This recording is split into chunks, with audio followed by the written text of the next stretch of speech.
Hello students, welcome to Biomentors classes online.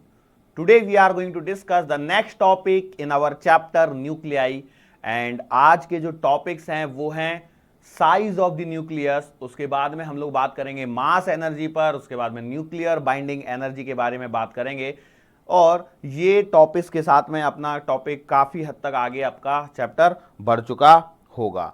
सबसे पहले आप लोगों को हेडिंग डाल लेनी है भैया यहां पर, और हेडिंग है साइज ऑफ द न्यूक्लियस पर हम लोगों को यहां पर चर्चा करनी है।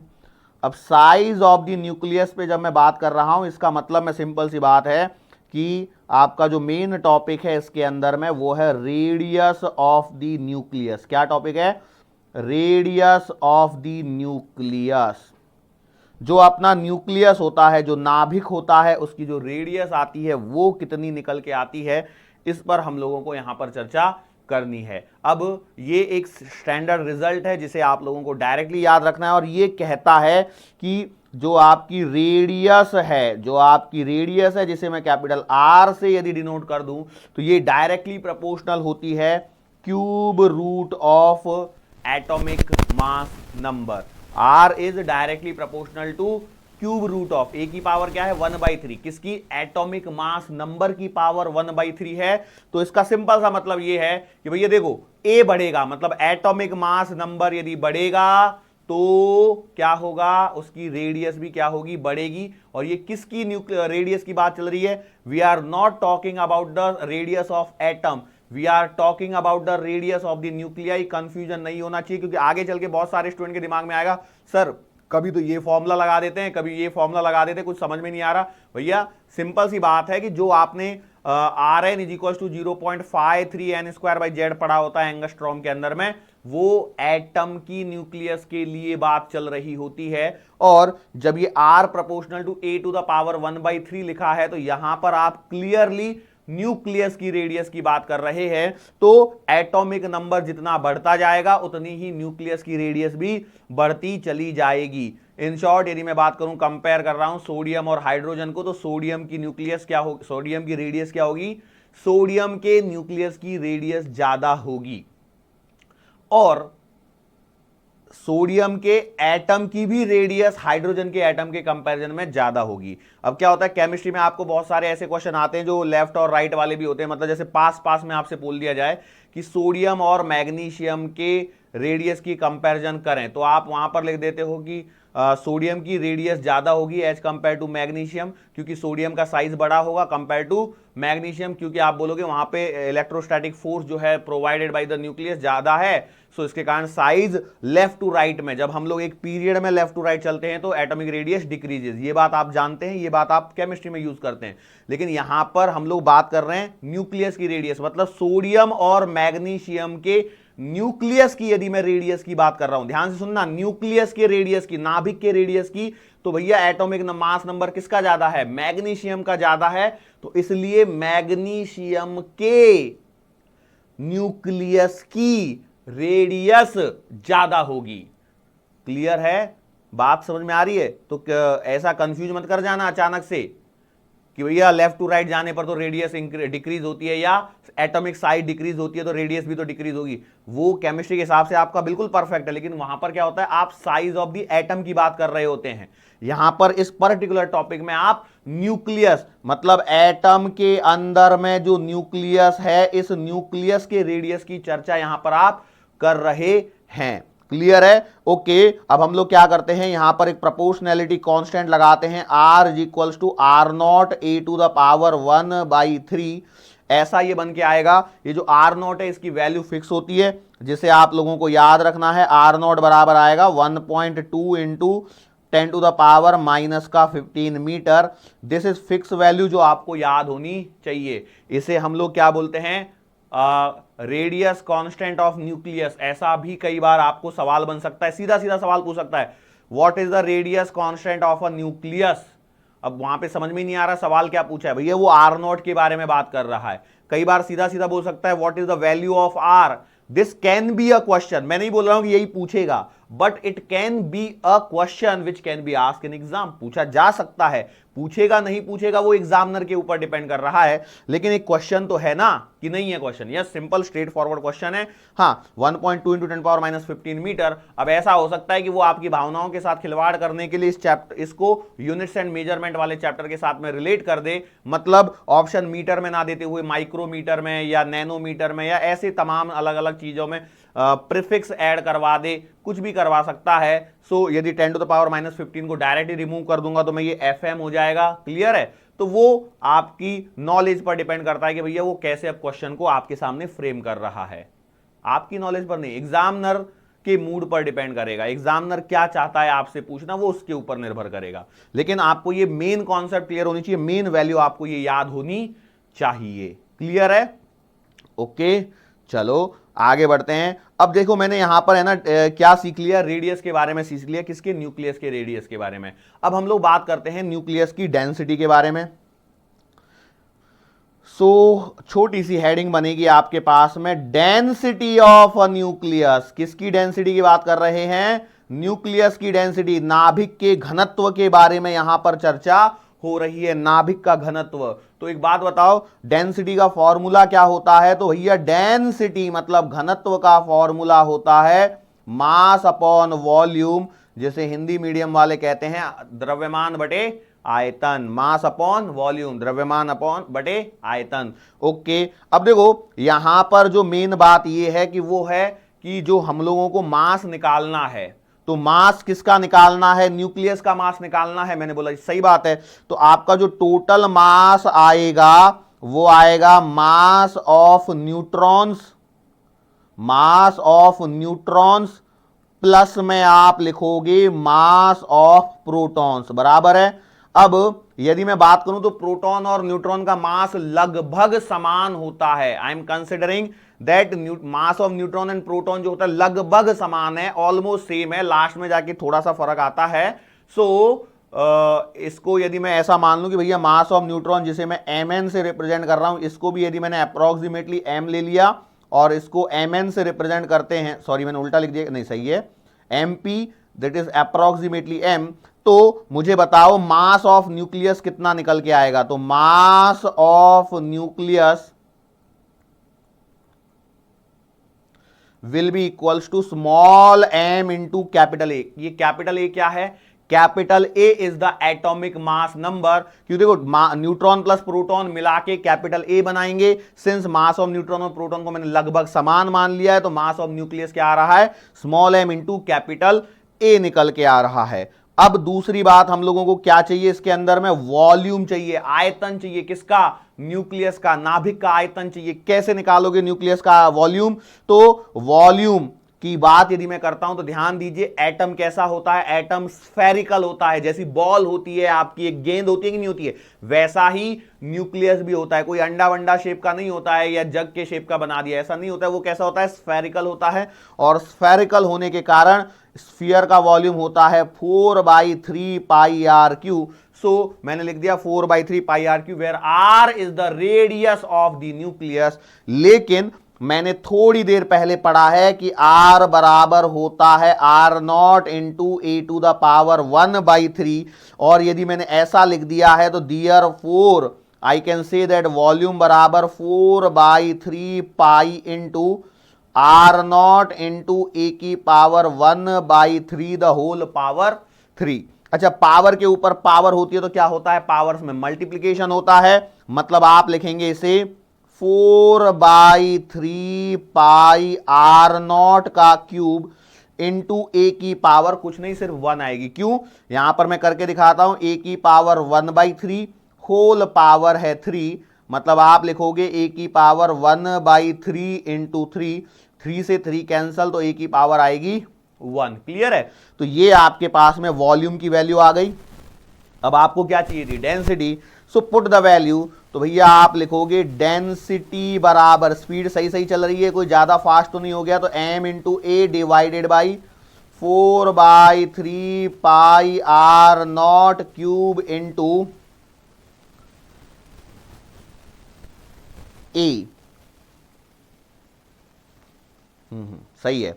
अब यहां से देखो, ए से ए कैंसल हो जाएगा और ऐसा होने पर आप बोलोगे डेंसिटी बराबर, यहां पर देखिए जो नीचे का 3 है वो ऊपर चला जाएगा, तो यह आएगा 3 into M divided by 4 pi R naught cube. क्या ये बात सही है? अब देखो यहां पर जो मैंने m लिया है वो क्या है, स्मॉल m क्या था, small m is the mass of neutron या मास ऑफ प्रोटॉन अप्रोक्सीमेटली यदि देखूं तो मैंने बोला बिल्कुल सही बात है। जरा वैल्यूज को पुट तो करिए, इतना कष्ट तो हम लोग कर ही सकते हैं, तो कष्ट करेंगे तो हमें मिलेगा डेंसिटी बराबर 3 into 1.6 into 10 to the power -27 kg। Point के बाद में 1 डिजिट तक तो सबका मास सेम है, प्रोटॉन और न्यूट्रॉन दोनों का भी। आपने लिखा 4 इंटू पाई की वैल्यू है 3.14 इंटू आर नॉट की वैल्यू अभी सीखी है आपने 1.2 इंटू 10 टू द पावर -15 की पावर 3। अब देखो मैं इसमें नहीं जा रहा हूं, ये जो पॉइंट वगैरह का जो सॉल्यूशन करना है मैं आपको सीधा सीधा बता दूं। देखो 15 3 आएगा 45 और ये है 27, तो कितना आएगा 27 37 और 45, मतलब हो गया 37 45 8 10 18, तो लगभग 18 हो गया। लेकिन यहां पर देखिए ये 4 3 12 है और इसका भी मल्टीप्लाई हो रहा है क्यूब क्यूब करके, तो ये काफी अच्छा सा नंबर आएगा। लेकिन हम लोगों को क्या करना है, इसका नंबर जो है वो डायरेक्टली याद रखना है, वो है डेंसिटी बराबर आ रही है 2.31 इंटू 10 टू द पावर 17 आने वाली है। ये बात ध्यान रखना। आप लोग, कई लोग सोच रहे हैं सर 18 आया था ना आपने तो, लेकिन 18 को देखिए नीचे 12 भी तो है, 4 दिया 12 4 3 12, तो इसको सॉल्व करने के कारण इसको देखो, इसको कैंसिल भी कर लोगे तो नीचे 1.6 से नीचे 4 है, तो डेटा पॉइंट में चला जाएगा, तो पॉइंट एडजस्ट करके हमने सीधा सीधा आंसर लिखा है 2.31 इंटू 10 पावर 17 किलोग्राम पर मीटर क्यूब। क्या ये बात समझ में आ गई है? Are you sure? ये डेटा भी आपको याद होना चाहिए। सीधा सीधा सवाल बनता है, the order of the density of a nucleus, order of the density of the nucleus is about, तो 10 टू द पावर 17 किलोग्राम पर मीटर क्यूब के ऑर्डर का होता है न्यूक्लियस की डेंसिटी। अच्छा, इसमें और एक दो सवाल बनते हैं, वो मैं बताता हूं आप लोगों को क्या बनते हैं, जरा ध्यान से देखिए। जरा यहां पर देखिए डेंसिटी का जो फॉर्मूला निकल के आ रहा है, इसमें मैंने लिखा है 3 इंटू एम और 4 पाई आर नॉट क्यू नीचे है, ठीक है, बराबर है। इसमें वेरिएबल क्वांटिटी क्या है, तो भैया वेरिएबल क्वांटिटी तो कोई कुछ दिख नहीं रही है। Small M is the mass of the proton और न्यूट्रॉन, किसी का भी कंसीडर कर लो, वो भी कांस्टेंट है। 4 कांस्टेंट है, पाई कांस्टेंट है, आर नॉट कांस्टेंट है, सब कुछ कांस्टेंट है, मतलब density of a nucleus remains constant. दूसरी बात, कई बार सवाल यदि बनाना चाहे एग्जामिनर तो कुछ इस प्रकार से बना सकता है, if suppose the mass of the protons increases then the density will be increase decrease remain constant. तो मैंने यहां पर क्या बोला, मास ऑफ प्रोटॉन को मैंने इंक्रीज कर दिया है, तो मैं क्लियरली कह सकता हूं rho is directly proportional to mass, तो मास इंक्रीज हो जाएगा तो डेंसिटी भी इंक्रीज हो जाएगी। कंडीशन ध्यान से सुनिए, क्या बोला गया है, यदि प्रोटॉन का या न्यूट्रॉन का किसी का भी मैंने मास इंक्रीज कर दिया, these are the small small question, इन्हें लिखते चलिए साथ में। क्या बोला मैंने, सवाल क्या है, if mass of the proton oblique neutron increases then density of nucleus क्या होगी, इंक्रीज होगी डिक्रीज होगी, रिमेन कांस्टेंट क्या है, तो भैया rho is directly proportional to M. सवाल यह है हिंदी मीडियम, यदि प्रोटॉन अथवा न्यूट्रॉन का द्रव्यमान बढ़ा दिया जाए, अब देखो ये हाइपोथेटिकल बात है, क्लियर है, वैसे तो सेम रहता है, लेकिन ऐसा बोला जाता है कि यदि बढ़ गया तो डेंसिटी क्या हो जाएगी, बढ़ जाएगी, क्लियर है। दूसरा इसमें एक और सवाल आता है, वो ये है कि एटॉमिक मास नंबर से डेंसिटी का कोई रिलेशन है क्या, तो भैया एटॉमिक मास नंबर से डेंसिटी का कोई रिलेशन नहीं है। Density is independent of atomic mass number, मतलब हाइड्रोजन के न्यूक्लियस की डेंसिटी की बात करी जाए या किसी के भी न्यूक्लियस की डेंसिटी की बात करी जाए, वो तो आपकी क्या आने वाली है, सेम ही आने वाली है जो मैंने यहां पर बोला है। क्यों, कोई चेंज नहीं आएगा, बात समझ आ रही, क्योंकि वो ए पे डिपेंडेंसी नहीं है। लेकिन हां, यदि वो किन्हीं दो को कंपेयर करवाए तब थोड़ा सा ये हो सकता है, क्योंकि फिर वहां पर नंबर ऑफ प्रोटॉन और नंबर ऑफ न्यूट्रॉन इंक्रीज होने के कारण फिर वो एक अलग बात है कहानी। लेकिन अदरवाइज आपकी जो नॉर्मल डेंसिटी निकालने का तरीका यही है, एप्लीकेबल करना है भैया, इसको चेंज मत कर देना, क्लियर है, ओके। अच्छा, अब मैं थोड़ा सा इस पे थोड़ा सा बात करता हूं, जो डेंसिटी ऑफ न्यूक्लियस होती है वो कितनी छोटी होती है। देखो कितनी छोटी डेंसिटी आ रही है, 2.31 इंटू 10 पावर 17 किलोग्राम पर मीटर क्यूब। इस पे ऐसा मतलब क्या बोलते हैं, कॉन्सेप्चुअल टाइप का एक क्वेश्चन क्रिएट किया जा सकता है कि जैसे आपको मालूम है पानी के बारे में बात करी जाए, पानी वाटर के बारे में जानते हैं आप लोग, यस जानते होंगे। वाटर की डेंसिटी होती है 1 ग्राम पर सेंटीमीटर क्यूब, या मैं बोलूं 1000 किलोग्राम पर मीटर क्यूब। इसका मतलब यह है कि भैया एक मीटर लंबा, 1 मीटर चौड़ा और 1 मीटर ऊंचा बॉक्स है, उसमें यदि पानी भरा जाए पूरा का पूरा तो उसका मास आएगा 1000 किलोग्राम। ये बात समझ में आ गई? श्योर है? क्या मैं पानी को, उतने पानी को तो शायद नहीं उठा पाऊं, लेकिन मैं फिर भी 1-2 किलो यदि पानी होता उतने को तो मैं उठा लेता हूं, आराम से उठा लेता हूं, उठा लेता हूं, बिल्कुल सही बात है, उठा लेता हूं। लेकिन यहां पर ध्यान दीजिए कि ये जो न्यूक्लियस है इसकी डेंसिटी तो बहुत ज्यादा है। मैंने बोला यस, डेंसिटी बहुत ज्यादा है। और एटम की जो मैं बात कर रहा हूं, जैसे मैंने वाटर की बात करी, तो वाटर के अंदर में क्या है, वाटर है आपका H2O। H2O मतलब 2 हाइड्रोजन एटम प्लस का 1 ऑक्सीजन एटम। सही बात है, वो 10 नहीं लिखा है, 1 ऑक्सीजन एटम है वो, ठीक है, नहीं तो कंफ्यूज हो जाओगे। 2 hydrogen atom plus 1 oxygen atom, तो यार इसका मतलब ये है कि हाइड्रोजन के अंदर में भी तो उसका न्यूक्लियस है, तो उसकी डेंसिटी तो बहुत ज्यादा है, लेकिन फिर भी मैं उसको इजीली उठा पा रहा हूं। ऐसा क्यों हो रहा है? तो उसका रीजन ये है कि भैया देखो, यदि आपका एटम एक कमरा होता, क्या होता, if atom were a room, if atom were a room, then its nucleus is something, a point which is situated in the room। एक जो आपकी सुई की पिन होती है उसके नोक के बराबर उसका न्यूक्लियस होगा। यदि एटम एक नॉर्मल साइज का कमरा होता 8x8x8 का या 10x10x10 का, तो उसके सामने न्यूक्लियस क्या है, उसके सामने वो पिन है छोटी सी, इसलिए हम लोग उसे उठा पा रहे हैं। अदरवाइज यदि इतना बड़ा ये बना दिया जाएगा, 1 मीटर 1 मीटर और 1 मीटर लंबा यदि मैं बना दूं न्यूक्लियस को, तो उसको हिला भी नहीं पाओगे आप, क्या वो ट्रक भी आएगा तो भी नहीं हिला पाएगा। सोचो कितना बड़ा मास हो गया, वो बहुत ज्यादा मास है वो, समझ में आ रहे हैं? एक पहाड़ के बराबर हो जाएगा, इतना मास हो जाएगा वो। तो प्रैक्टिकली भी इन चीजों को थोड़ा सा ऑब्जर्व करना सीखो, नहीं तो कई लोग एब्जॉर्ब कर जाएंगे। समझ में आता है ना, ऑब्जर्व और एब्जॉर्ब। एब्जॉर्ब मतलब क्या है, ग्रहण करना, और ऑब्जर्व मतलब क्या है, देखना। तो ये ग्रहण करना कौन सा वाला है, वो पानी वाला, जैसे पानी एब्जॉर्ब हो जाता है वो वाला एब्जॉर्ब था वो। कई लोगों को तो डाउट, जोक भी नहीं समझ में आया होगा ना, चलो कोई बात नहीं, टॉपिक समझ में आया वो ज़्यादा जरूरी है। जोक समझ में नहीं आया कोई बात नहीं, हम जोक पढ़ने के लिए थोड़ी आए हैं यहाँ पे, हम लोग टॉपिक समझने के लिए आए। तो छोटा सा टॉपिक था, काफ़ी समय लगाया इसने, ये बात मैं जानता हूँ, लेकिन इंपॉर्टेंट है। क्यों इंपॉर्टेंट है? इस पे क्वेश्चन सीधा सीधा पूछते हैं, सीधा सीधा क्वेश्चन पूछते हैं। देखो कैसे क्वेश्चन पूछा जाता है, मैं रैंडमली क्वेश्चन ले रहा हूं कि कंपेयर क्या, सीधा सीधा पूछा जाता है ऐसे, फाइंड द रेडियस ऑफ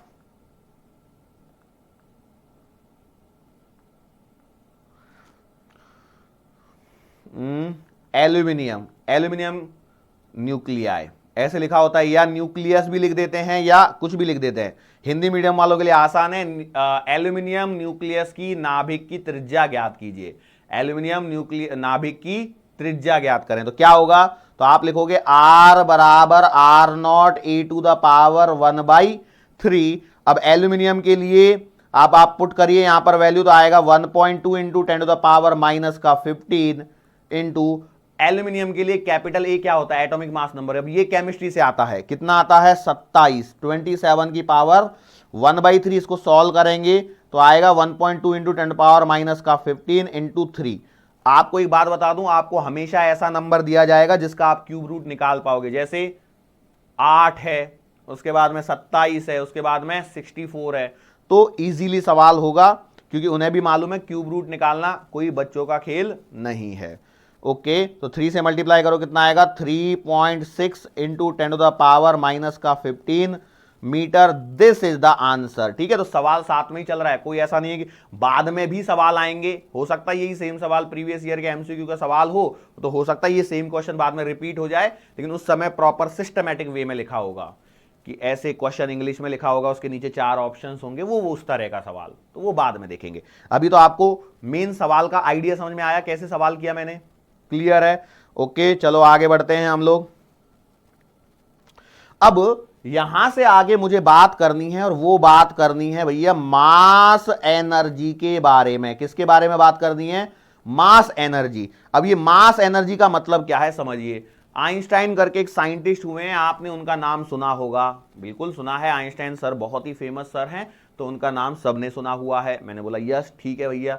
तो सर आप क्या कहना चाहते हैं? मैं कहना चाहता हूं कि जब तक आइंस्टाइन सर नहीं थे, जब तक आइंस्टाइन सर ने अपनी रिलेटिविटी थियरी नहीं दी थी, सापेक्षता का सिद्धांत कुछ ऐसा बोलते हैं, तो थियरी ऑफ रिलेटिविटी जब तक नहीं दी गई थी, तब तक हम लोग क्या करते थे? मास को अलग कंजर्व किया करते थे और एनर्जी को अलग कंजर्व किया करते थे। मतलब आप केमिस्ट्री के अंदर में पढ़ते भी हो, chemical for a chemical reaction mass remains conserve. Physics के अंदर में बहुत जगह आप एनर्जी कंजर्वेशन लगाते हो, total mechanical energy initial equals to total mechanical energy final. मतलब सवाल ऐसा होता है कि हमने क्या किया, ऐसे कुछ सवाल होते हैं, यदि आपको पता हो तो ये है, यहां से मैंने एक ब्लॉक है, इसको छोड़ दिया, तो यहां पर बताओ स्पीड कितनी है, तो आप लिखते हो भैया यहां पर पोटेंशियल एनर्जी, यहां पर काइनेटिक एनर्जी। यहां पर काइनेटिक जीरो है क्योंकि ब्लॉक रेस्ट पर है, और यहां पे ग्राउंड पे आ गया तो यहां पे पोटेंशियल जीरो है, और यहां पर काइनेटिक एनर्जी जीरो है। तो टोटल पोटेंशियल प्लस काइनेटिक मिला के टोटल एनर्जी लगाते तो एनर्जी कंजर्वेशन। ठीक है, ये बात हम लोग जानते हैं। नाउ सवाल ये है भैया मेरा कि आइंस्टाइन सर ने बताया कि एनर्जी कंजर्व होती है, सही लग रहा है, मास कंजर्व होता है, सही लग रहा है, क्योंकि प्रैक्टिक ऑलमोस्ट हम लोग वैसा ही ऑब्जर्व करते हैं। लेकिन रियलिटी ये है, वास्तविकता ये है कि मास और एनर्जी कुल मिलाकर कंजर्व है। For a universe mass plus energy is conserve. मतलब ये है कि वी कैन कन्वर्ट, या ऐसा बोला है कि हम लोग मास को एक तरह से एनर्जी का दूसरा रूप कह सकते हैं। मतलब यह है कि भैया यदि कहीं पर मास है तो वहां पर एनर्जी है, कहीं पर मास है तो वहां पर एनर्जी है। हम लोग मास को एनर्जी में और एनर्जी को मास में कन्वर्ट कर सकते हैं। तो इस रिलेशन को मास एनर्जी इक्विवेलेंस रिलेशन भी कहा जाता है। कौन से रिलेशन को? क्या है मास एनर्जी इक्विवेलेंस रिलेशन? बहुत सारी बुक्स के ऊपर में ये लिखा हुआ मिलता है, जहां पर फिजिक्स से रिलेटेड कोई बुक होती है तो वहां पर ये जरूर लिखा हुआ मिलता है, और आइंस्टाइन सर के फोटो के आसपास तो जरूर मिलेगा। E बराबर mc square special theory of relativity जो यहां पर है। ठीक है, इसे क्या बोला जाता है? Mass energy equivalence relation. Mass energy equivalence relation word नहीं लिखा है, मैंने बोला ठीक है। तो आइंस्टाइन सर यहां से कहना क्या चाहते थे? वो कहना चाहते थे कि भैया m है आपका मास, मैंने बोला सही है, और c है आपकी स्पीड ऑफ लाइट जो कि 3 इंटू 10⁸ मीटर पर सेकेंड होती है। तो यदि हमारे पास में मास मालूम है तो हम उसकी एनर्जी, उसके इक्विवेलेंट एनर्जी को कैलकुलेट कर सकते हैं, और जो इक्विवेलेंट एनर्जी आ रही है उस इक्विवेलेंट एनर्जी को मैं किसी और फॉर्म में, जैसे काइनेटिक एनर्जी में या कोई और दूसरी तरह की एनर्जी में कन्वर्ट कर सकता हूं। ये है मास एनर्जी इक्विवेलेंस रिलेशन। बात समझ में आ रही है? तो हम लोग क्या करते हैं, हम लोग क्या करते हैं, 1 ग्राम सब्सटेंस की एनर्जी कैलकुलेट करते हैं। हमने क्या किया, सवाल है find energy equivalent to 1 gram, equivalent to 1 gram. तो कैसे करेंगे? मैंने अभी रिलेशन सीखा है, E बराबर mc स्क्वायर।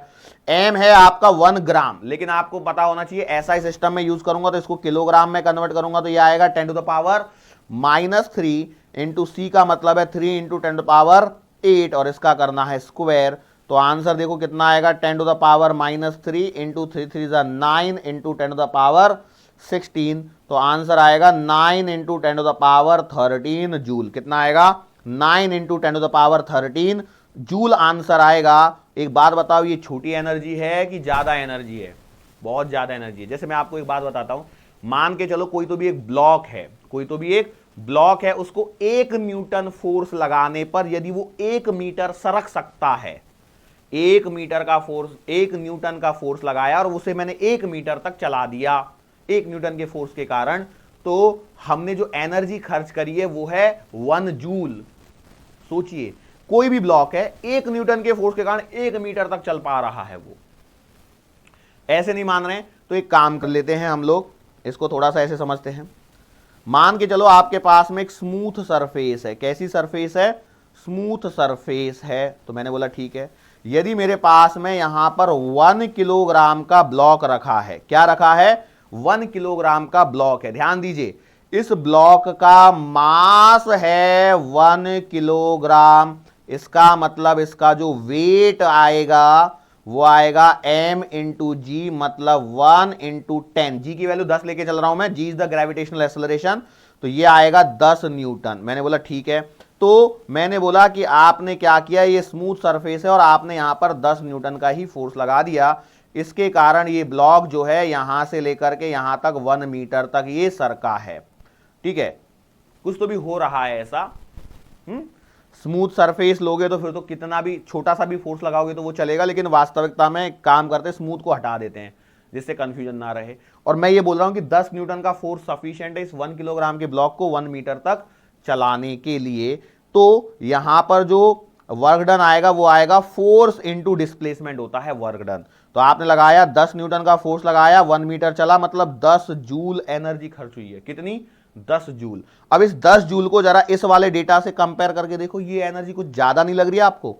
बहुत ज्यादा है। इसी के कारण मैं क्या बोल रहा हूं यहां पे, यदि मैंने 1 ग्राम सब्सटेंस लिया है तो 1 ग्राम सब्सटेंस की एनर्जी कितनी है? 9 into 10 to the power 13 joule. बहुत ज्यादा अमाउंट ऑफ एनर्जी है। इसी के कारण हम लोग कह सकते हैं इन्हीं का ऐसा ही कुछ न्यूक्लियर रिएक्टर्स वगैरह में आपको काम में आएगा, जहां पर आपका जो मास है वो इक्विवेलेंट एनर्जी में कन्वर्ट हो रहा होगा। सो दिस इज अ, क्या बोलते हैं इसको, large, very large amount of energy. Very large को एनॉर्मस बोलते हैं। हाँ, enormous amount of energy is release when the 1 gram of substance is converted into energy. तो देख लीजिए, ये सवाल है, ये सही बोल रहा हूं मैं, मजाक नहीं कर रहा हूं, ये सवाल पूछ लिया जाता है ऐसा। अब मैंने 1 ग्राम के लिए पूछा है, हो सकता है वो 2 ग्राम के लिए पूछ ले या और भी कुछ छोटा पूछ ले। हाँ, अब हमारी यदि मैं बात करूं फिजिक्स के रिलेटिवली या इस पर्टिकुलर चैप्टर से रिलेटेड, तो इसमें अच्छा जो क्वेश्चन होता है कई बार है ना, उसमें जरूरत पड़ेगी आगे चल के भी आपको, एएमयू से रिलेटेड बात करी जाती है। क्योंकि देखो प्रोटॉन, न्यूट्रॉन, इलेक्ट्रॉन छोटे छोटे हैं, छोटे छोटे हैं कि बड़े बड़े हैं? भैया बहुत छोटे हैं। और यदि बहुत छोटे हैं तो उनका मास हम लोग किलोग्राम में मेजर करते हैं कि एएमयू में मेजर करते हैं? याद करो जरा लेक्चर को, तो मैंने आपको समझाया है कि भैया प्रोटॉन का मास आता है 1.6 इंटू 10⁻27 kg, तो बहुत छोटा है, मैं इसे मेजर नहीं कर पा रहा हूं, तो हम लोग सूटेबल यूनिट बनाई है। फिर हमारे पास में मान के चलो ये है, क्या बोलते हैं इसको, न्यूट्रॉन है, उसका भी मास लगभग उतना ही है। इलेक्ट्रॉन का मास 9.1 इंटू 10⁻31 kg, बहुत छोटे मास है। तो हम लोग एएमयू में चर्चा करते हैं। किस में चर्चा करते हैं? एएमयू में चर्चा करते हैं। तो हम लोग क्या करते हैं अभी, कब खाली बैठे क्या करें, करना है कुछ काम, फटाफट से एनर्जी निकालो 1 एएमयू की। Find the equivalent energy of 1 AMU. 1 AMU की एनर्जी निकालनी है फटाफट, अति शीघ्रता से काम करना है आपको। ये कैसे निकालोगे? तो भैया सर जी हमने आपको सिखा दिया है E बराबर mc², लेकिन m की वैल्यू किलोग्राम में ही पुट करनी है। लेकिन यहां पर परेशानी है कि भैया हमने आपको दिया है सर जी AMU में, और आपको पता होना चाहिए कि 1 AMU बराबर कितना होता है, लगभग 1.66 into 10 to the power minus का 27 kg होता है। मतलब put this value over here, यदि मैं यहां पर इस वैल्यू को पुट कर देता हूं तो E बराबर आएगा 1.66 into 10 to the power minus का 27 इंटू C की वैल्यू है 3 इंटू 10 टू द पावर 8, और इसका क्या करना है, स्क्वायर। फटाफट से सॉल्व करो, तो ये आएगा 1.66 into 10 to the power minus 27 into 9 into 10 to the power 16। फटाफट से सॉल्व करने की कोशिश करो इसको। तो भैया 9 की 54, ये लगाओ,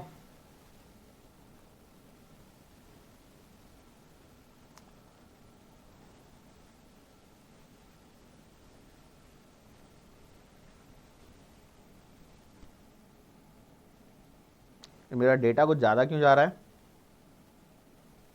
हाँ सही है, 14.94 इंटू ये कैसे आया मालूम, कि 1.66 को मैंने 9 से मल्टीप्लाई करके देखा है, आप भी करके देखिए। 9 6 54, 4 5 carry, 9 6 54 plus 5 59, 5 carry, 9 1 9 plus 5 14.94 into 10 to the power 16 27, 16 से 27 जाओगे तो ये आएगा माइनस का 13। कितना आएगा? माइनस का 13। सही चल रहा है क्या?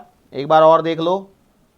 नहीं, 16 से 27 है, 29 नहीं है, सॉरी 27 है, 27 है तो माइनस 11, 16 10 26 और 1 27 तो माइनस 11। मैंने बोला ठीक है, इसको लिख लेता हूं मैं साइड में। मेरे पास में एनर्जी आई है कितनी?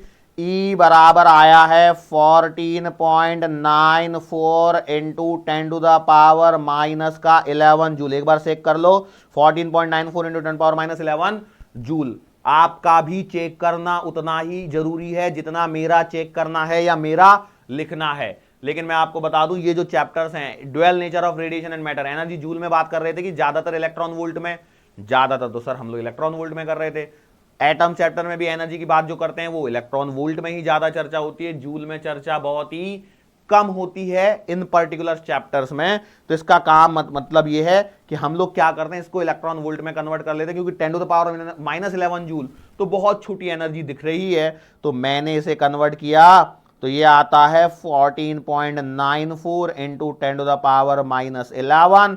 और जूल को इलेक्ट्रॉन वोल्ट में कन्वर्ट करने के लिए आपको चार्ज से डिवाइड करना होता है। अब जब जिसको ये रिलेशन याद नहीं है उसको परेशानी जरूर हुई होगी। तो फटाफट से बताओ मैंने क्या बोला, कि एनर्जी को कन्वर्ट करने के लिए, जूल को इलेक्ट्रॉन वोल्ट में कन्वर्ट करने के लिए आपको क्या करना है? आपको चार्ज ऑफ इलेक्ट्रॉन से डिवाइड करना है, जो मैंने यहां पे लिखा 1.6 into 10 power minus 19 electron volt.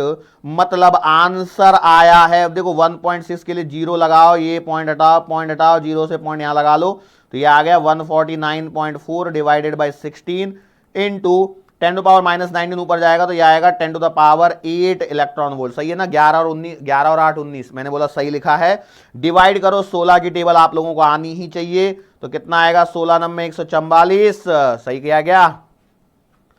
सही है। और ये पॉइंट लग गया 144, 5 और 4 16 32, 16 3 48, कितने बचे? 48, 54 6 0 60, 60 मतलब 16 32, 16 3 48, 16 चौक 64, तो लगभग 9.33 इंटू 10 टू द पावर 8, सही लिखा गया 9.33 इंटू 10 पावर 8 इलेक्ट्रॉन वोल्ट यहां पर नजर आ रहा है मेरे को। अब इसको देखो, मैं बताता हूं क्या करते हैं। इन दो जीरोस को जरा यहां पर एडजस्ट कर लो तो आपको मिलेगा कितना? 933 into 10 to the power 6 electron volt. क्या सही मिला है? बिल्कुल सही मिला है। अब इसको हटाते हैं, 10 टू द पावर 6 को यदि मैं हटाऊंगा तो मेरे पास में एक प्रीफिक्स बन जाएगा, और वो प्रीफिक्स होगा कौन? Capital M, which stands for mega. मेघा नहीं है, मेगा है। गा फॉर गमला। कई लोगों को तो ये भी गलत सुनाई दिया होगा, है ना? बज रहे हैं कान। तो यह आ गया 933 mega electron volt, 933 mega electron volt. लेकिन आप लोग पाएंगे कि बुक्स के अंदर में यही आंसर लिखा होता है 931 mega electron volt. What does this mean? It means that, अब देखो यहां पर मैंने कैलकुलेशन करी है, आप स्क्रीन में साउंड को पॉज कर दीजिए, साउंड को रोक दीजिए और सुनते चलिए भैया ये कहां तक आ रहा है, अपने आप कैलकुलेट करके देखिए, यही आंसर मिलेगा। और बुक्स में आप जाके देखिए, एवरी बुक, जो भी बुक आप रेफरेंस के लिए यूज करोगे उसमें 931 ही लिखा हुआ मिलेगा। इसका मतलब यह है कि 1 AMU, क्या लिख दिया मैंने, ये सांप बन गया, AMU is approximately equivalent to 931 mega electron volt. अरे समझी गयो? समझ में आया कि नहीं आया? आया ना? ओके, चलो अब अच्छे बच्चों की तरह एक काम करो। बोलो क्या काम करना है सर जी? तो मैं आपसे पूछता हूं, एनर्जी ऑफ इलेक्ट्रॉन निकालना है। स्क्रीन को पॉज करेंगे फटाफट से, पहले क्वेश्चन लिख लेने दो। पहले एनर्जी ऑफ इलेक्ट्रॉन निकालिए। एनर्जी ऑफ प्रोटॉन निकालिए और एनर्जी ऑफ न्यूट्रॉन भी आपको निकालनी पड़ेगी। अब देखो इसमें ना कुछ कॉन्फ्लिक्शन वाली बातें आएंगी, तो इसलिए हम लोग क्या कर रहे हैं कि भैया आप पहले खुद से ही निकाल के देख लीजिए कि जो है वो क्या डेटा यहां पर है। दिस इज द क्वेश्चन जिसका आपको सॉल्व करके आंसर निकालना है फटाफट से। स्क्रीन को पॉज कर लिया गया सब लोगों ने सामने से, इसीलिए हटाऊं कि आप लोग कर सकें। ओके, अब ये आपका होमवर्क था जो आपने होमवर्क नहीं सॉरी क्या बोलते हैं इसको, स्क्रीन को पॉज करके, जैसे लेक्चर में जब फिजिकली आप बैठे रहते तो क्या करते हैं टीचर, एक क्वेश्चन लिखते बोर्ड पर, बोलते हैं कि सॉल्व करो, वैसे ही आपको अभी मेरे को पॉज कर देना है आप लोगों को और खुद से सॉल्व करना है। जब सॉल्व हो जाए तो उसके बाद में स्क्रीन का पॉज का बटन हटाना है। कई लोगों ने जैसे ही मैंने पॉज बोला वैसे ही पॉज कर लिया होगा, सुना ही नहीं होगा कि सर ने आगे क्या बोला है ना, किया ना? सही बताओ सही बताओ सही बताओ। यस, मैं जानता था ऐसे होता है, कोई बात नहीं, इसमें आपका दोष नहीं है। अभी थोड़ा और हैबिट हो जाएगी तो आपको समझ में आएगा भैया पूरा स्टेटमेंट भी सुनना चाहिए, उसके बाद स्क्रीन पॉज करनी होती है। ओके, कोई बात नहीं। एनर्जी ऑफ इलेक्ट्रॉन निकालो, तो कैसे निकालोगे? तो भैया देखो मास ऑफ इलेक्ट्रॉन होता है 0.3055 AMU। तो एनर्जी कितनी आएगी? तो एनर्जी ऑफ इलेक्ट्रॉन आएगी 0.0005 इंटू 931। एक बात बताऊं मैं आपको, सवाल क्या है मालूम है क्या? यदि 2 रुपए का एक पेन आता है, इसको उल्टा बोलता हूं, इफ एक पेन की कीमत 2 रुपए है तो 55 पेन की कीमत कितनी होगी? और थोड़ा सा अच्छे से बनाता हूं, एक पेन की कीमत 931 रुपए है तो 0.00055 पेन की कीमत क्या होगी? वही सवाल है, ये कुछ नहीं है। जूनियर कक्षा 2 में पढ़ाते हैं, एक पेन की कीमत 2 रुपए है तो 5 पेन की कीमत कितनी आएगी? तो बच्चा निकालता है 2 इंटू 5 10। वही किया है, कुछ नया नहीं किया है, कंफ्यूज मत हो जाना। एक्चुअली प्रॉब्लम यही है कि वो मन में चल रहा है ना, इधर में हार्ट है मेरा, तो इधर में धक धक धक धक धक धक हो रही है, फिजिक्स डिफिकल्ट है, फिजिक्स डिफिकल्ट है, फिजिक्स डिफिकल्ट है, और ये सिग्नल्स तुम्हारे ब्रेन तक जा रहे हैं, ब्रेन ने मान लिया फिजिक्स डिफिकल्ट है। कुछ नहीं है भैया, मल्टीप्लीकेशन करवा रहा हूं आप लोगों से बैठे बैठे, करो मल्टीप्लीकेशन। तो एक तो पॉइंट ये है कि आपको 931 की टेबल आ जाए, वो तो पॉसिबल दिख नहीं रहा है मेरे को।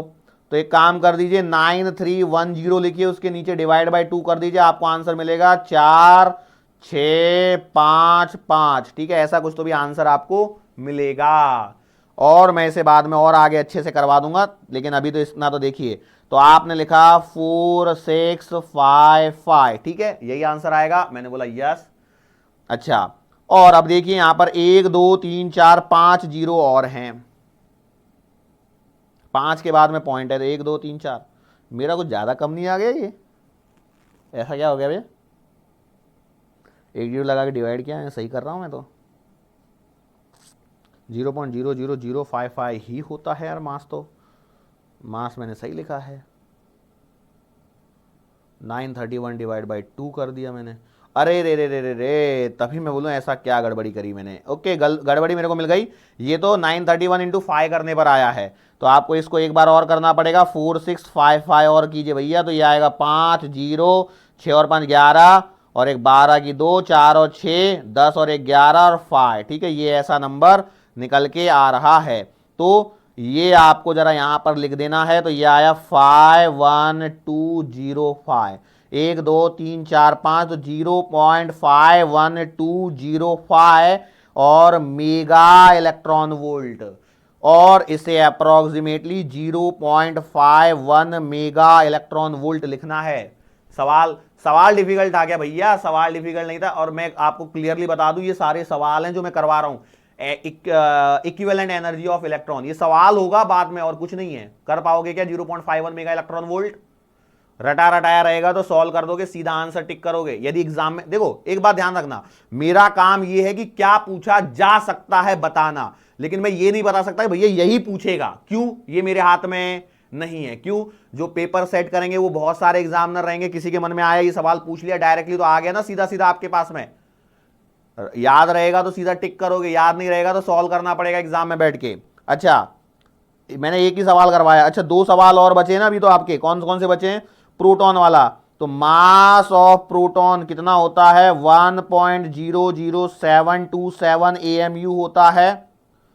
तो एनर्जी ऑफ प्रोटॉन निकालो फटाफट से, तो एनर्जी ऑफ प्रोटॉन आएगी 1.00727 इंटू 931। अब देखो एक तरीका तो ये है कि मैं खुद मल्टीप्लाई करूं पूरा का पूरा, कि पूरा का पूरा कर लूं क्या मल्टीप्लाई, चलो कर लेता हूं तो कितना आएगा भैया। देखो यार मैंने क्या है ना मेरे को भी अभी नंबर मेरे दिमाग से निकल गया, प्रॉब्लम ये है।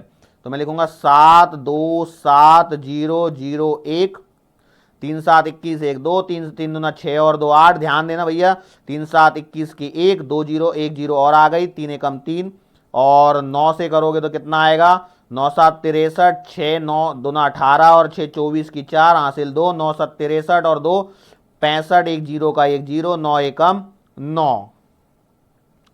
कई लोगों को तो ये समझ में आया मैं मल्टीप्लाई कर कैसे रहा हूं। 7 2 और 1 3, 7 और 3 10 और 8 18। अबे कहां चला गया ये, 18 के 8 1 4 5 1 6 5 2 7 6 1 7 3 और 9। ठीक है, ये समझ में आया डेटा।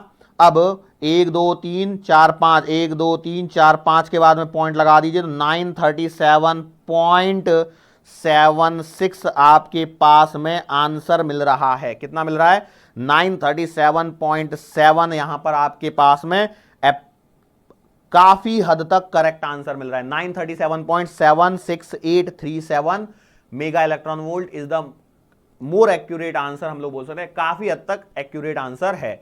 अब देखो ये होगा क्या, यदि आप बुक्स वगैरह उठा के देखोगे तो उसमें कई जगह 938 लिखा हुआ मिलेगा, तो आप जानते हैं 937.7 को मैं 938 मान लेता हूं। कई जगह तो 940 भी लिखा हुआ मिल सकता है, क्योंकि अप्रोक्सीमेशन है, अप्रोक्सीमेशन पे दुनिया टिकी हुई है। दुनिया मतलब अपनी फिजिक्स वाली दुनिया, और कौन सी दुनिया, स्टूडेंट वाली, एक्चुअल साइंटिस्ट वाली नहीं। एक्चुअल साइंटिस्ट वाले में तो एक पॉइंट का इधर से उधर हो गया ना, पूरी कहानी तबाह हो जाएगी। पता लगा आपने यहां से एक सैटेलाइट छोड़ा, पहुंचना था जुपिटर पे, पहुंच गया सैटर्न पे, ऐसा हो सकता है एक पॉइंट के कारण भी। तो वहां पर अप्रोच नहीं, वहां परफेक्ट होती है। अब दूसरा कौन सा था आपका, न्यूट्रॉन वाला। अब एक बात बता यार, ये मेहनत तो आप मुझसे ही करवा रहे हो, तो फिर फायदा क्या हुआ। न्यूट्रॉन ना, हाँ एक बार चेक जरूर कर लेना यार, मेरे को जितना डेटा याद है मैंने कर लिया। कई लोग बोलेंगे सर ये आज टीचर से स्टूडेंट ज़्यादा लग रहे हैं, कोई बात नहीं, हो जाता है कभी कभी। कभी कभी कैलकुलेशन करनी चाहिए। करो यहाँ पे 6 6 8 0 0 1, 3 से करो 3 18 8 1 3 6 18 और 1 19 9 1 3 3 8 24 और 1 25 0 और ये आएगा 3, और अगली लाइन में आप लिखोगे 9 6 54 4। देखो यार मैं कई लोग सोच रहे होंगे मैं ऐसे बोल रहा हूँ, मैं इंग्लिश में मल्टीप्लाई नहीं कर पाऊंगा, हो सकता है एक आध डिजिट बोलते बोलते उल्टा हो जाए, इसलिए मैं नहीं करता हूँ। हिंदी में करना प्रीफर करता हूँ। 9 6 54 और 5 59 की 9 का हासिल लगी 5, 9 9 8 72 और 5 72 और 5 77, 1 0 और 9 का 9। चलो यहाँ से फटाफट हटाओ, इसको ऐड करो सब्ट्रैक्ट करो। सब्ट्रैक्ट मत कर देना, ऐड ही करना है। 8 और 6 14 4 1 9 10 18 और 4 22 2 2 9 2 9 5 14 2 16 1 1 7 2 9 2 0 7 8 9 3 और 9। तो आंसर आएगा कितना 939 पॉइंट। तो देखो थोड़ा सा ही यहां पर डिफरेंस आता है, तो ये है आपकी मेगा इलेक्ट्रॉन वोल्ट में एनर्जी। अब मैं एक रियल बात बताऊं, चल रहा है ना ये, हाँ ये तो पता लगा मैं इधर पढ़ाए जा रहा हूं और उधर सिस्टम ही रुक गया, इसलिए बार बार ध्यान देना पड़ता है सिस्टम पे। हाँ तो मैं क्या बोल रहा था मैं, हाँ मैं ये बोल रहा था कि मैं जानता हूं बहुत से लोगों ने कष्ट करने की कष्ट नहीं किया होगा कि कष्ट किया जाए और आंसर निकाला जाए, ऐसा नहीं किया होगा, कोई बात नहीं। लेकिन देखो जो डर है ना आपका, कैलकुलेशन जो डराती है वो तभी निकलेगा। अब कई लोगों ने सोचा होगा सर एक ईमानदारी से बताओ, आपने ना 7 से 8 मिनट लिए होंगे, मैंने लगभग लिए होंगे 7 से 8 मिनट तो पक्का लिए होंगे, हो सकता है उससे ज्यादा भी लिए हो कैलकुलेशन करने में। फायदा क्या हुआ 7-8 मिनट यदि आपने वेस्ट कर दिए, यदि 7-8 मिनट हम भी वेस्ट करेंगे एग्जाम में, तो 7-8 मिनट में तो कम से कम हमारे 8 क्वेश्चन हो जाने चाहिए। तो एक क्वेश्चन नहीं हुआ प्रॉपर, एक ही क्वेश्चन में 8 मिनट, ये तो एप्लीकेबल नहीं है ना, ये तो गलत बात है ना। मैं बोलूंगा यस गलत बात है, आई नो दैट, बट क्या है यदि आप कैलकुलेशन नहीं करोगे तो आपकी स्पीड बढ़ेगी कब, हमेशा के लिए यदि छोड़ दोगे कैलकुलेशन तो लास्ट टाइम मोमेंट में एग्जाम में नहीं कर पाओगे कैलकुलेशन। इसीलिए जरूरी है, मैं बोलता ना 2 4 5 10, मैं क्या बोल रहा होता हूं नहीं पल्ले पड़ रहा ना आपको। मैं यहां पे बोल रहा था, देखो क्या बोल रहा था मैं, कैसे बोला, 9 का बोला, 9 6 54, या एडिशन करते समय बोला मैं 6 6 8 6 14 4 1 9 10 8 18 4 22, वो एडिशन ही चल रहा है मेरे दिमाग में, कुछ नया नहीं है। वो वर्डिंग नहीं समझ में आई, कोई फर्क नहीं पड़ता है, एडिशन आपको करना है, परफेक्ट आपका आंसर आना चाहिए। Are you sure? समझ में आया, बात पल्ले पड़ी? अच्छा, ये मैंने 3 क्वेश्चन करवा दिए, किसका किसका करवा दिया, कौन था ये, इलेक्ट्रॉन था, प्रोटॉन था और न्यूट्रॉन था। अब मैंने यदि आपसे पूछ लिया अल्फा पार्टिकल है, what do you mean by alpha particle? अब केमिस्ट्री आनी चाहिए भैया यहां पे। अल्फा पार्टिकल क्या होता है, 2He4 + 2। इसका मतलब क्या है, इसका मतलब यह है कि इसके अंदर हैं 2 प्रोटॉन और 2 न्यूट्रॉन, 2 इलेक्ट्रॉन नहीं है। इस बात को ध्यान रखना। क्यों +2 लिखा है, अल्फा पार्टिकल, दोनों इलेक्ट्रॉन जा चुके हैं, इलेक्ट्रॉन है ही नहीं, 2 प्रोटॉन और 2 न्यूट्रॉन है। तो टोटल मार लो, एनर्जी निकाल लोगे क्या, अल्फा पार्टिकल की एनर्जी आराम से निकाल लोगे। मैंने बोला ड्यूट्रॉन है, मैंने बोला ट्रिटियम है, अरे ये सवाल है। मैंने बोला सोडियम है, अरे क्या दिक्कत है, सोडियम की निकाल सकते हो। मैंने बोला 8O16 है। एग्जाम्पल जो मैं बोल रहा हूं ना, मेहनत करनी है, मेहनत करने में कमी करोगे तो परेशानी होगी। घसना है अपने को, जितना रगड़ रगड़ के घसोगे उतना ज्यादा चमकेगा। आपके घर में पीतल का बर्तन होगा, मान के चलो पीतल का, या हो सकता है तांबे का बर्तन हो। कई लोगों को आदत होती है कि रात को तांबे का बर्तन भर के रखते हैं, उसका पानी पीते हैं। अच्छी बात है, अच्छी आदत है, मैं उसके बारे में बात नहीं कर रहा हूं। बट मैं क्या बोल रहा हूं, मैं बात ये कहना चाहता हूं कि उस तांबे के बर्तन को जितना आप घिसते हो उतना ही चमकता है कि नहीं चमकता है। या हो सकता है पीतल का बर्तन हो, उसमें भी जितना घस्सा लगाओगे उतना चमकेगा। आपकी जो आपके घर में माताजी होंगी, वो पैर में यदि पायल पहनती होंगी तो पायल जब काली काली पड़ जाती है, चांदी की होती है जनरली, वो काली पड़ जाती है तो क्या करते हैं, उसको घिसते कि नहीं घिसते? घिसते हैं, साफ होती है वो। तो घस्सा मारना जरूरी है। और साफ सफाई से यहां पर मतलब क्या है, यहां पर कॉन्सेप्ट क्लियर हो रहे हैं, कॉन्सेप्ट साफ हो रहे हैं, समझ में आ रहा है। प्रैक्टिस बढ़ रही है आपके पेन चलाने की। कई लोगों को आदत ही नहीं है पेन चलाने की। अच्छा हाँ, ये हार्ड कॉपी मैंने ले ली है नोट्स की, अच्छा ठीक है ना यार, यहाँ पे सब कुछ तो लिखा हुआ है, अब यार ये वाला पॉइंट सर ने नहीं दिखाया, क्या करूं मैं? एडजस्टमेंट करेंगे। स्क्रीनशॉट मारा लेक्चर का, उसको एडजस्ट किया, वर्ड में जाके कॉपी पेस्ट किया और उसको यहाँ पे चिपका दिया। मत करो ऐसा, थोड़ा पेन चलाओ भाई। कष्ट करोगे, उस कष्ट का फल मुझे मिलेगा। बुरा लग रहा होगा ना आपको कि आपके किए हुए कष्ट का फल मुझे मिल रहा है, तो है ना? अरे नहीं भाई, वो जो कष्ट आपने किया है उसका फल भी आपको ही मिलेगा। मेरे द्वारा किए गए कष्ट का फल मुझे मिलेगा, आपके द्वारा किए गए कष्ट का फल आपको मिलेगा। फल में आम मिलता है कि पपीता, वो बाद में डिपेंड करेगा कि कष्ट कितना किया है। आपको मालूम है, बोया पेड़ बबूल का तो आम कहां से होए, कहावत है ये। पेड़ बबूल का लगा के बैठे और उसके नीचे बैठ के बोल रहे हो कि आम आएंगे आम आएंगे। भैया कभी जिंदगी निकल जाएगी, आम कभी नहीं आएंगे। ऐसे ही है, मेहनत नहीं करोगे, न्यूमेरिकल की प्रैक्टिस नहीं करोगे, मल्टीप्लिकेशन डिवीजन है। अब गुणा करना, भाग करना, ये कब सिखाया जाता है, कौन सी क्लास में सिखाया जाता है? बताओ ईमानदारी से बताओ, कौन सी क्लास में सिखाते हैं? मेरे को लगता है 5वीं 6वीं में तो सिखाई देते होंगे ना, गुणा करना भाग करना। अरे अप्रोक्सीमेटली मैं बात कर रहा हूं, मुझे भी नहीं मालूम, हो सकता है उससे छोटी क्लासेस में ही सिखा दिया हो, लेकिन लगभग उतने में तो सीख ही जाते हैं गुणा करना भाग करना। तो कई लोग बोलेंगे सर वहां पे तो ना हमको 2 डिजिट वाले मल्टीप्लीकेशन थे, 2 डिजिट वाले डिवीजन थे, 931 की तो टेबल कभी काम में ही नहीं आई। अरे भैया नहीं आई तो क्या दिक्कत है, थोड़ा दिमाग लगाओ, दिमाग दौड़ाओ, आपका काम बनेगा। क्यों नहीं बनेगा? यदि चाहोगे तो जरूर बनेगा।